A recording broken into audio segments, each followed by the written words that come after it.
Hey there, Erin from Morehouse Farm, and this video is going to work on the elongated stitch, aka the dropped stitch. And if you notice, a regular garter stitch, knit stitch, it's going to be a little horseshoe right here. The elongated stitch is just a long version of that same horseshoe. And here's how you make it. First, we're going to knit a stitch on the edge just to give it a little bit of structure. Then we're going to begin the elongation. So we put the needle into the stitch as we normally would, and then wrap the yarn once. That would be a normal knit stitch to bring it through. Instead, we're going to wrap it a second time and a third time, and then bring it through the stitch. Slide the old stitch off.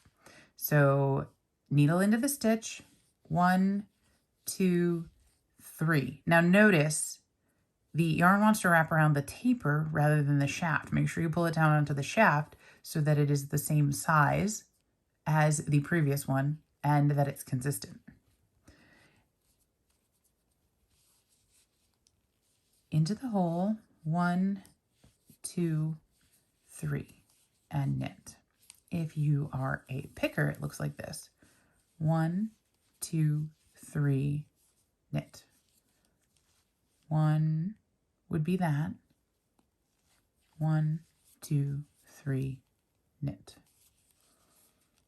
In the hole, 1, 2, 3, knit. Now each of these stitches have 3 wraps. If you choose to wrap differently, meaning between the stitches, 1, 2, 3, and then knit the stitch, you're going to end up with actually a little bit longer of a wrap because you've got 1, 2, 3 here, and then a 4th one as you knit that stitch.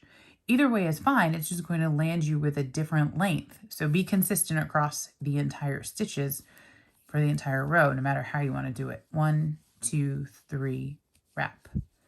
1, 2, 3, knit. 1, 2, 3, knit. And then you knit the side one. Okay. One thing we need to think about with such a long project is that we're going to be using the cable of the needle, which means these wrap stitches are going to be pulled down onto the cable. That's fine, it's just a holder. However, you might find that they end up getting pulled. So what I mean by that is we tend to tug down on our work and see how these stitches, these wraps have now made themselves smaller around the cord. That's going to make it harder to slide them back onto the needle. If you find that happening, first, try to prevent it by not pulling down on your work. If you do find it happening, you can start to pull them on 1 wrap at a time. So 1, 2, 3, that'll slide on.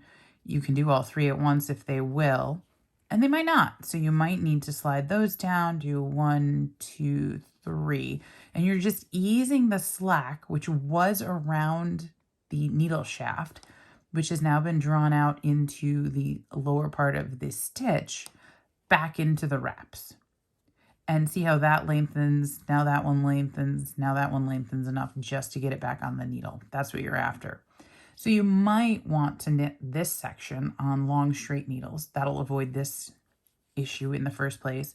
Or just be conscious that you want to make sure that you're not pulling too hard on the work. Not because you're going to hurt it, but just because as those stitches wrap, or the wraps rather, wrap around the cord, they make themselves harder to get back onto the shaft.